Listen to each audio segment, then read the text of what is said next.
I urge people to really, if you have anything of value, put it into a trust, put it outside the probate process, because it's normal for lawyers to take at least a third of your estate in fees. You're listening to Ice Cream with Investors, a podcast that is dedicated to teaching you how to better invest your money so that you can live a more intentional life.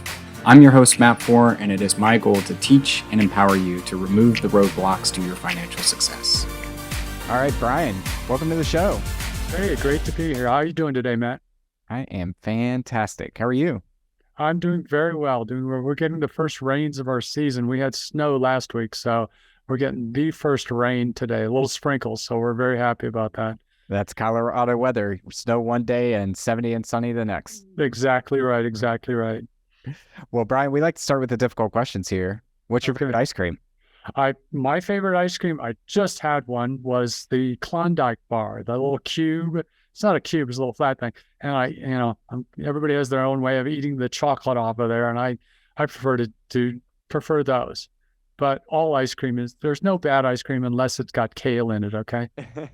How do you eat the chocolate off of it? Do you just eat it like a sandwich, or do you peel the chocolate off first? You peel back, and then you eat around the edges to free the top part. And then you pry up the top part and take the chocolate off, and you eat the rest. That's probably too much information, but that's kind of how I've winnowed the technique down to that. Yeah, well, I think we were talking before the show. You eat one a day, so I would expect you to be a very experienced Klondike bar eater. It's all technique. It's all technique. I love it. I love it. Well, tell our listeners, what's your scoop? What do you do today? Okay, what I'm doing today is I'm getting ready for the next big chance that everyone's going to have to make a lot of money in real estate. We are on the cusp of something that I haven't seen since 2008 and 2000. The subprime meltdown in the last recession. I was able during that time to essentially I acquired a bunch of properties, a bunch of single family houses, and people were just giving me the properties, and so I basically did subject twos at that point. And we're getting real close to very similar conditions with people who are, they're going to have to get out of their house. They may have a really low interest loan, and which makes the possibility of renting a property very, I can cash flow in when I have a very interest loan. A friend of mine, Jeff Watson, just basically said, I don't care what the price of the house is. I care about the terms. I care if I can make money on this and hold it, because the market will come back in 10 or 15 years. And, I'm good with that. I've held on to those other ones for the same period of time. So I'm really just sitting on the edge. I'm also doing a little land investing and stuff like that. Like I mentioned to you, I still have my foot in there where I'm sending out letters and just marketing as much as I can to some land owners in Southern Colorado. So it's a couple things at once, and just trying to make it happen. That's what most of it is. Yeah, you've been a guy that's done a lot of things from subject to probate to land investing. You made it a point to tell me no fix and flips because, like me, both of us are not handy. But where did your real estate journey begin? How did you get started? Well, I was finishing up my first postdoc after I got a PhD, and I didn't want to teach. I was never a teacher person at a university kind of thing, because in most universities, you have to spend 50% of your time doing research, 50% of your time searching for money. Then the other 50%, you can do whatever you want. So you're just slammed all the time. And I just didn't really like the environment. So I figured, well, I can find a niche. And then I got a letter from a guy named Jim Banks who said, hey, learn how to do probate. And so I took the last little bit of money that I had saved up from graduate school and went off to spend a weekend with Jim and 49 other people in Phoenix. And it was really quite eye-opening and stuff. We ended up going to the courthouse and things like that and doing the probate thing. And I came back. I did it for about a year. I got a couple properties. I got a bunch of different things. I got some cars. I got some houses, and some of the houses have actually I took those and they grew in value enough that I was able to 1031 and pick up a couple other houses and do it that way, which I actually did where I got loans, which is insane. I will never apply for a loan again. The amount of paperwork that I have to do to get a loan now, because they go, you control too many properties. Your debt to earning is really, really bad. And I said, okay, but is there anything late? Has anything ever been late? Yep. And I said, And well, it's no. still earning. Yeah, it's still earning. I'm still doing this whole thing. So, and I guess the testament to that I was doing the right stuff was when the subprime collapse happened, I didn't lose a single house. I didn't do, I was able to keep all the properties and keep them going. And so I came back and did all that stuff. This was like 1994. And I went ahead and called all of the other 49 participants because we got their phone number and stuff like that. And what I thought was interesting was I was the only one who had done anything. All those other people had spent that $5,000. It must have been an expensive weekend. I like Phoenix, but not that much. And so to sit around with a bunch of people eating candies and bonbons, that's fun, but not for me. And so I came back, did that, and then I actually thought I still had to get a job. So I went ahead and, but an opportunity came up to work in El Paso, Texas, do a postdoc at UTEP. So I went down there, and part of the way there, when you get down there, you found that you can't do probate in Texas. Texas is a very closed state, closed records and everything like that. So, and fortunately, I saw Carlton Sheets, an ancient person on there who said, no money down. And so I ended up using his techniques. And I didn't spend a lot. Actually, that course, $5,000, was probably the most I've ever spent on a course and type of thing. I try to keep a course under $100 or $200, $300, $400, maybe $500 I'll pay for a course, but I don't go for these really high-end stuff, $10,000, like, no. And so, but it was a late infomercial with Carlton Sheets, buy houses, no money down. So I got it, and I started picking up properties.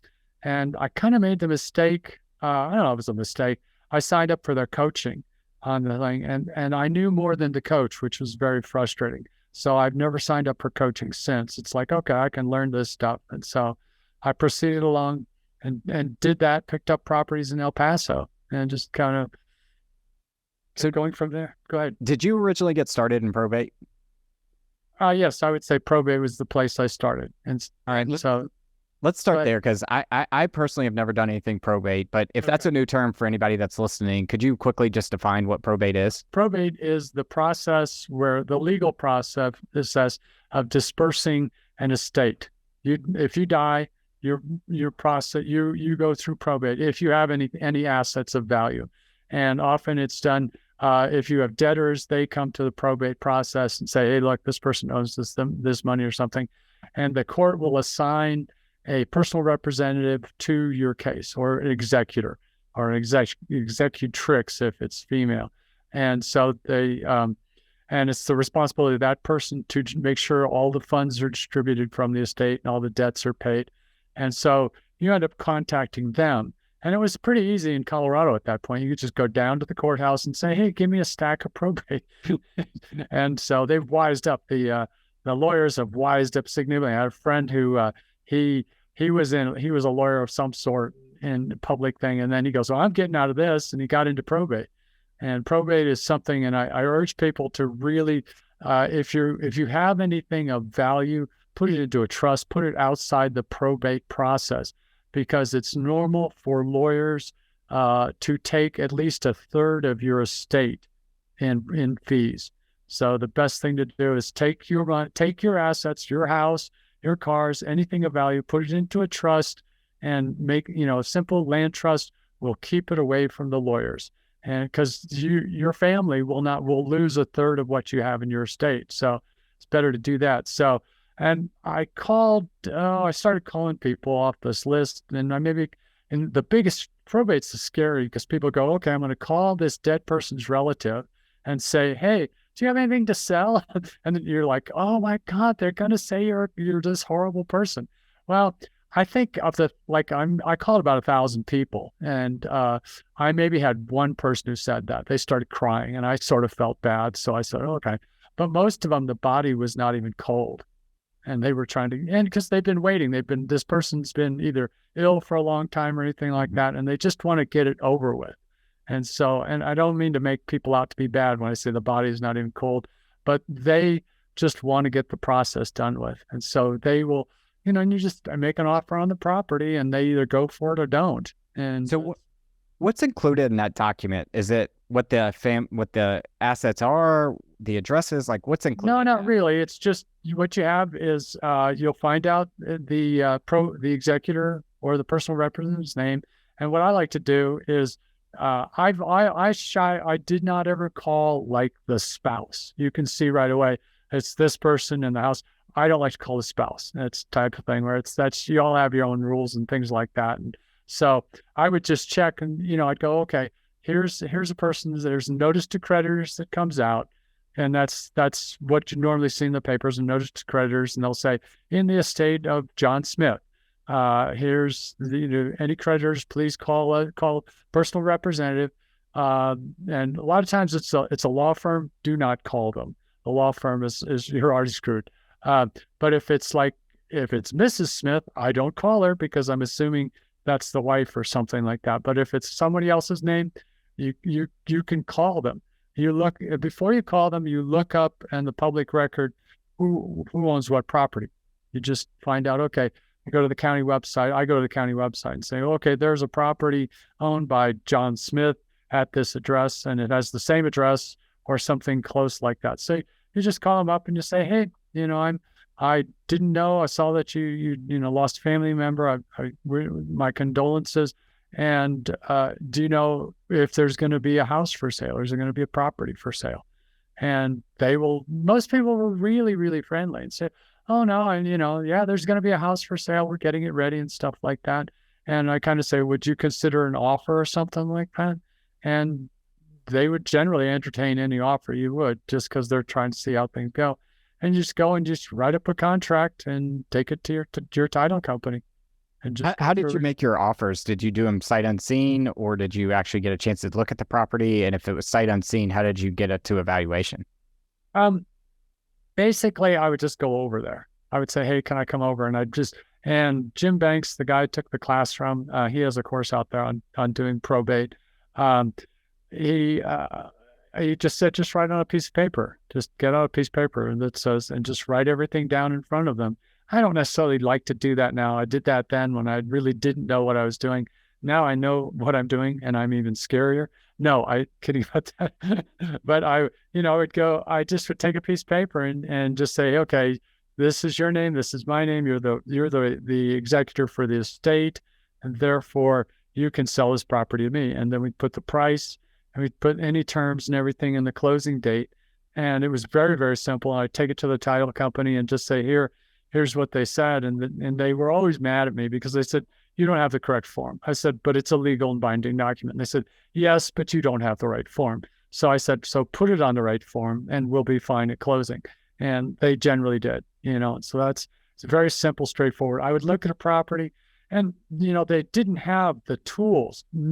30 years ago, there were no tools like what we have today. It was like, I'm looking at a property going, okay, it's got a foundation. It's not cracked. The windows don't look bad. It's if you're getting a good enough deal, you kind of just cruise with it. And that's how it was. And so go ahead. Do you still do probate today? No, I haven't. Although I've done a little bit. I'm not doing as much because the lawyers in Colorado have locked everything up, where essentially we used to be able to go to the courthouse and say, hey, I'd like this. Let me see the last 10 probates. And now they're charging, a significant amount just to look at those. And I found there's a place, I think the Golden Transcript in Golden, Colorado is one of the places, because what's happened is that lawyers set up a special newspaper like in Colorado Springs that's outrageously expensive that has the notice to creditors. And they say, oh, just publish it here, and only lawyers see that. Mm-hmm. And so, but the Golden Transcript still, and I probably shouldn't say this because I'll probably stop doing this, is they still put out the notice to creditors. And the one thing I would say to people is if you do that, where you go and you see the notice to creditors, if you see a lawyer's name on there, go to the next one. The lawyers, you will never get a deal from a lawyer because he's already scraping everything out of it. And it's like he's taking as much as he can out of the estate himself. He's not going to let anybody else share. So It's a pretty simple process. So what's your lead source primarily today then? How are you I, finding leads today? I'm sending out mails, just mailings. I do And is that where postcards. are postcards still working for you? Because I've heard like this trend of postcards used to work and then everybody moved to text messages. Now everybody's tired of text messages, so it Yeah. goes to voicemails. Now everybody's tired of voicemail and text messages, so postcards actually get more attention now. Like, Yeah, is that I where we just are in the stage? yeah, I just send out postcards. I have letters like with Brent. He has a contract that you send out to people for land. I still do the land. I sent out several hundred land offers last week. I sent out a number of I just sent out postcards that say, the thing about postcards is so cool is people they see a letter, they go, oh, I'm not, this is obviously not somebody I know, someone throw it away. I'm not going to even open it up. But a postcard, everybody's so curious. They turn it over. And that's all I want them to do. Turn it over and look at it. And I found and I did the same thing with pre-foreclosures for many years. Send them a postcard. They'll turn the postcard over. And I had people say, well, I kept your postcard on my refrigerator for several months. Then I finally decided to call you. And so postcards are, I feel like, the way to go. And, it's just because people are curious and it's just the message is right there. I was with the probate. It's so funny. I had this one, I only had a few bad experiences sending out stuff on probate. And so I know it was pre-foreclosure. I get confused. Sadly, I've done too many things at this point. Um, I got a letter from, I sent out a card to this woman. She goes, I can't believe you put my information about my pre-foreclosure on the postcard. I said, ma'am, it's public knowledge. She goes, yeah. You're a horrible person. I said, ma'am, I am a horrible person, but I've kept so many people from going into getting foreclosure on their record. I don't feel really bad about that, and that's the whole thing about, as an investor, you're helping people. You're essentially, as much as an investor, you're a transaction engineer. You're trying to help somebody in trouble and make a little money on the side. And it's because you get all this negative stuff about investors. I mean, I think the investors, pulled a bunch of the United States and the economy out of the hole when we bought so many of the subprime mortgages and the houses associated with them in 2008 through 2012. It's just amazing. It's like, oh, you're this terrible investor. I saved you. Okay. You didn't have to go through foreclosure. And right. And so that's what I try to do. I want to make something that works for them. I'm trying to help them. That's basically how I go into it. And that's it. I mean, when somebody goes through a foreclosure process, it all of a sudden damages their credit ratings, which prohibits them from getting an apartment, which it's just a downward spiral. Yeah. So at the very least, with pre-foreclosure and by buying them their house out of the foreclosure process, then essentially you're saving them from being able to find homes in the future. So yes. I agree with you. Yes, it's a benevolent or nice thing to do. So. And I went through and picked up stuff, like I was saying to you, is I did that and I bought just continued like with the Carlton, no money down, Carlton Sheets, no money down stuff through the early 2000s. Then I hit the 2008 to 2012 subprime, and people were giving me their houses. And then I did a bunch of subject twos at that point. Are you doing this all yourself? Do you have any VAs or any kind of administrative assistants that are helping you? I've done everything with the only VA I have is my wife, and she's not virtual. She'll tell me I'm not virtual.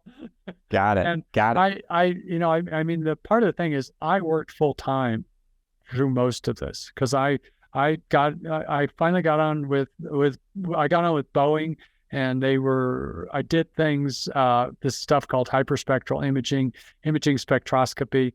Essentially, we would look at satellite stuff from higher to altitude aircraft in certain parts of the world, and we would look for things. And so that's one of the things. Let's see, go back to what I did. The last thing I did that was pretty much public was Shuttle Columbia recovery efforts. I don't know if you remember Shuttle Columbia. Oh, yeah. And we used our technology to locate pieces of the orbiter in East Texas. And so that's a lot of what we did, is we could find things, and using different wavelengths of light along the electromagnetic spectrum from visible through near IR, 400 to 2,500 nanometers. I did pretty good. I was actually, I was making six figures, but I figured these people, they're not the nicest people in the world. They're kind of bloodthirsty and cutthroat. So I said, they're going to screw me someday. And so I said, I need to start covering myself. And so I did it a single house at a time. And my wife was good enough to hang in there with me. And so we just acquired properties like that. And I never felt the need to grow very big. And I've seen people do that.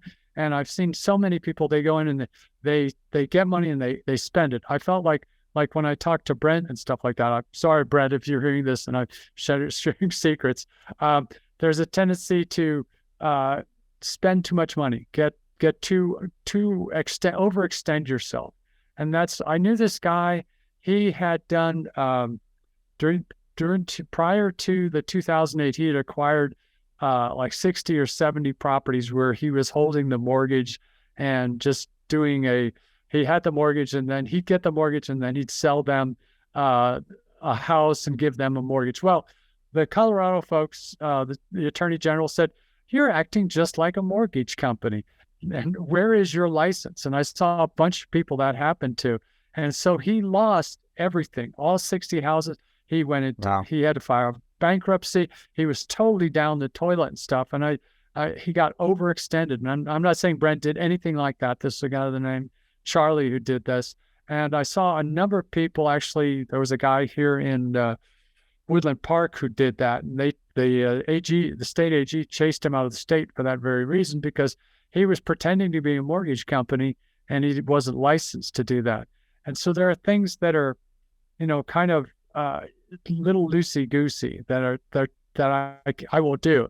And so I'm not, and I know Brent has done all the stuff above board, and he's a really great guy, very, very honest, huge amount of integrity. That's the only people I'll work with. I don't like people that there's a kind of a story in there. There was I was doing a pre-foreclosure, and there was a gentleman, and I won't name this, but he's in Colorado here, and I went in. This lady called me. This old woman called me and said, "Hey, I'm gonna go into foreclosure. I'm gonna go into foreclosure and stuff. And could you come and look at my place?" I went there. She was a hoarder. She was like 85 years old. I was walking in between stacks of papers, and I just felt so bad for her. And she goes, "I'm just trying to sell this so I can get into a retirement home or something like that." And she goes, "But I signed with this one guy, and I'm sure he'll let me out of it." And I'm like, "No, he's not going to let you out." And I knew the guy. And there's another guy who's super good guy in Colorado Springs, is Michael Jake. And I talked to Michael about this guy, and he goes, "I'll never work with him.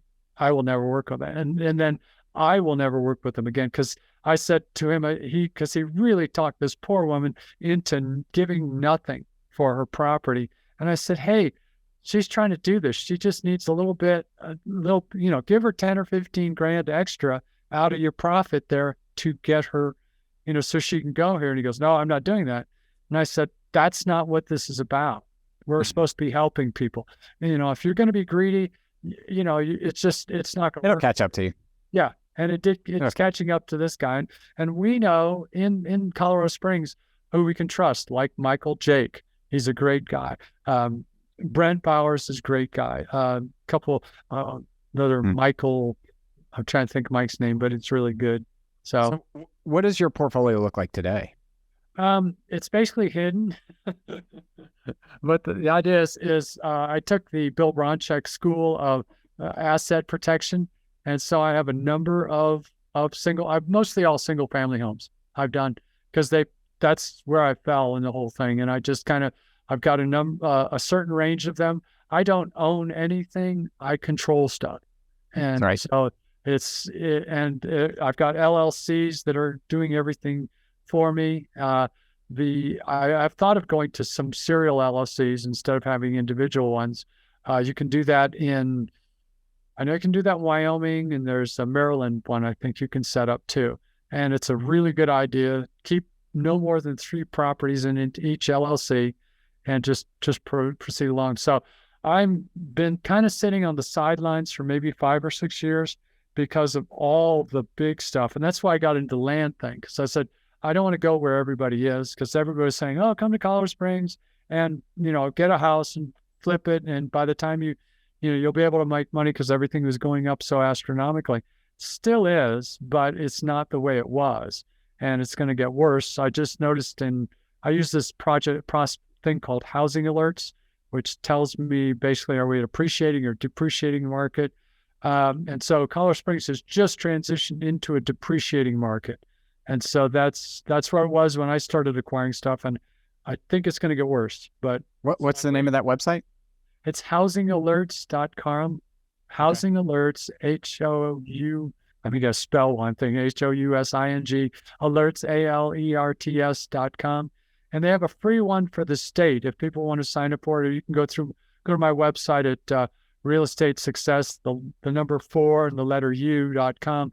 And there's a link to that site on my website.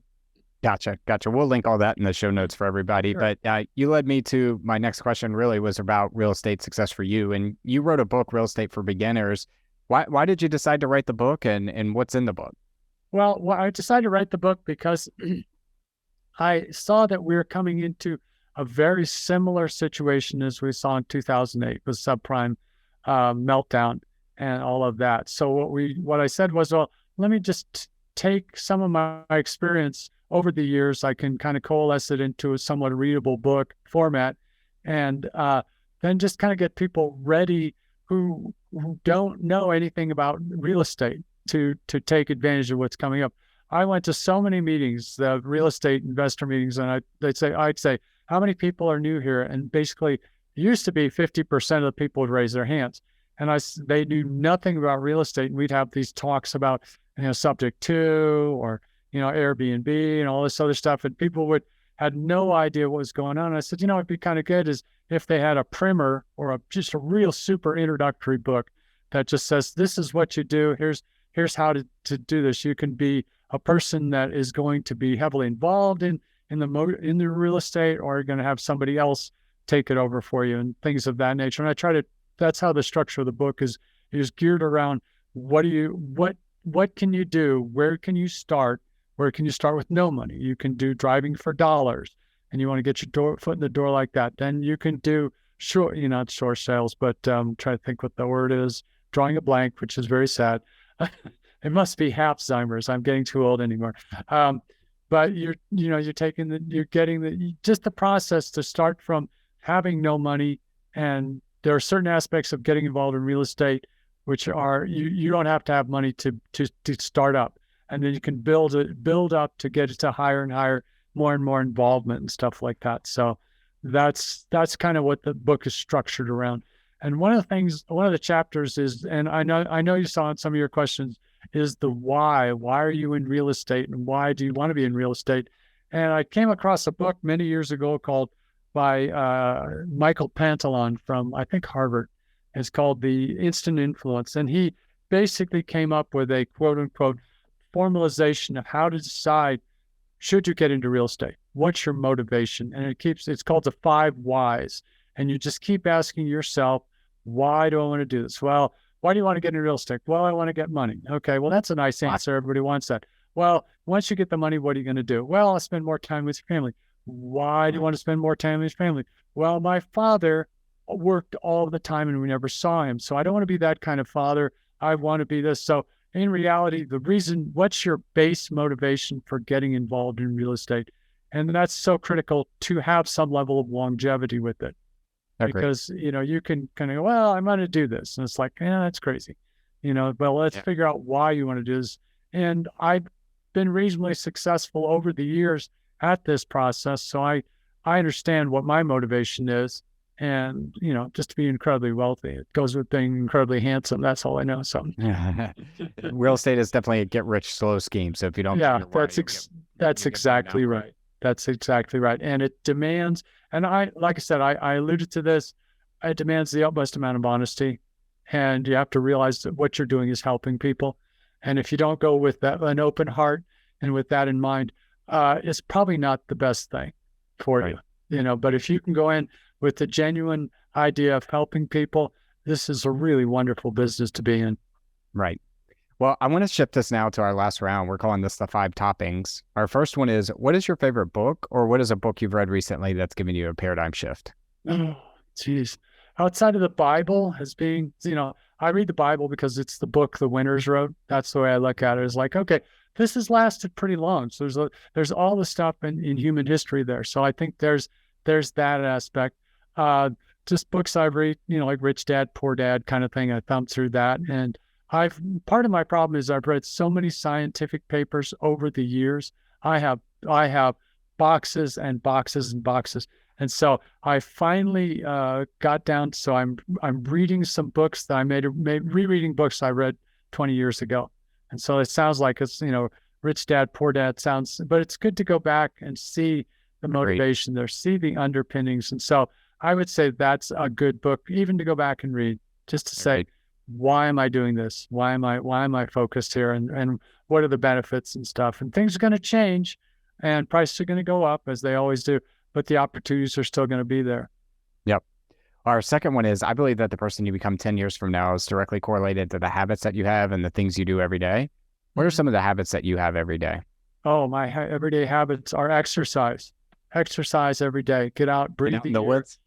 Yeah. Well, just watch out for the deer and the antelope where they roam, Although I've been chased by a cow or two, and it was really kind of funny as I was doing I do sprint workouts and stuff twice a week. So, and I recommend that you do something like that. If you're going to exercise, just jogging is not good enough. You need to get your pulse up. There's some very short stuff. You do like 8 30-second sprints, and you walk for a minute and a half between the sprints. And that's equivalent. They've done some studies, and I could get the paper for you, that says that's equivalent to running for 45 minutes. You're actually only sprinting for 4 minutes, but you have to sprint and stuff like that. It's painful, but that's the best way to do it. My wife was taking a picture of me, and someone's wolf, literally it's a wolf, was running with me one day. And she has a video of me running down the road, and there's a wolf running alongside of me. I thought that was funny. It's crazy stuff. That's something I do every day. I get on the computer. I look at Zillow every day. I try to stay in touch with the market. I try to see what's going on. I mean, I did a bunch of blogs about a year or so ago. I was talking to people. I said, this Evergrande thing in China is going to kill us. On Evergrande, they were the largest of the property developers in China. They were $320 billion in debt. And then China came up with these 3 red lines, which essentially said, you guys can't borrow any more money. This is a Ponzi scheme, and you can't borrow any money. And it's so sad for the people of China, because the CCP only let them invest in real estate. And that's why they have all these ghost cities in China. They have enough apartments in China in these ghost cities to house the entire population of France, which is like 60 million people. And so 60 million empty buildings. Now, empty apartments, I don't know how many buildings there are. So that just influenced me so strongly. It just, the comparison was, I keep going back to subprime. Subprime cost the United States, the economy, about $6 trillion. The failure of the property development companies in China is going to cost $60 trillion when all is said and done. And so that has to influence us here. It has to impact us at a tremendous scale. And besides, China is just, their demographics have doomed them, sadly. And their one-child policy has made them, I don't know, and I've heard this from other people, that China will exist as a country in 10 or 20 years because they have no more people to work for them. Everybody that worked is now 40 and 50 and retiring. They don't have any children to backfill it. It's kind of sad. It's sad. So anyway. Sounds like some Peter Zion stuff, your neighbor down the road. Yeah, I've seen his stuff. It's pretty good. It's kind of fun. Yeah. Our third one is, what is the best piece of advice you've ever received? Run the mile, don't run the 2 mile. No, sorry. Piece of advice to receive. I know I thought about that. Just trust your guts. Trust your guts. Learn to listen to your instincts. And it's your subconscious mind. And your subconscious mind only talks to you through emotions. And your conscious mind, since I worked for the DoD for many years, and people would come back from different parts of the world pretty well damaged, and physically and emotionally and stuff. And we found that using hypnosis, they were able to avoid using opioids. which I thought was fascinating. So I became a certified hypnotherapist, and I still help people to this day. One guy I helped, he had broken his L3 and L5 and could barely walk. And so we were able, through hypnosis, to change his perception of his pain so he could walk without taking opioids. And so in the process of learning hypnosis, you can learn how to help people. And so you learn that your conscious mind, your unconscious mind, they're not really separate. It's kind of the best analogy. It's wrong. This analogy is wrong, but it's one we have is the consciousness is like an iceberg, and the majority of who you are is in your unconscious, is under the water, and this little veneer that's sticking out above the water is your conscious mind. And we begin to think that the role of the conscious mind is to justify what your unconscious mind already decided. And so if you can learn to listen to your unconscious mind, because it picks up everything and it's telling you the truth as much as it can, you've got to learn to listen to that. I've done that with so many deals. I've done that where this guy was going to rent a house from me or something like that. And I just got this weird feeling about him. And it turned out to be the right move. Just like he was, I want to rent this house and stuff. And I just got this little, he had this mile-long criminal record and he'd run out on so many landlords and just ruined their houses. So you'll feel that. And so, trust yourself. Really just learn to trust your instincts. It's one of the best things you can learn. So, well, our fourth one is, what are you most proud of in your life? My children. How old are they? Let's see, they're older now.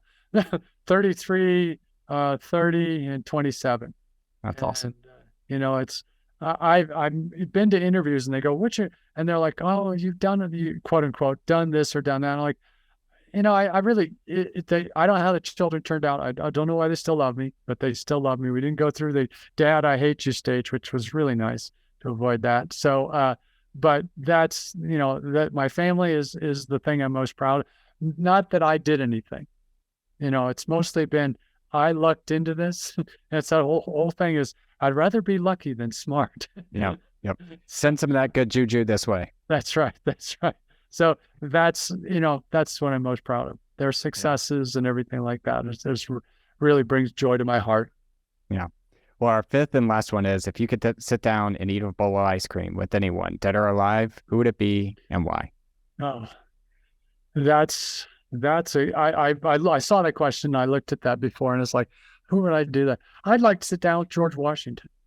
Yeah. Just like to sit down with George Washington and just see, he had so many, he started the French and Indian War. He started the First World War.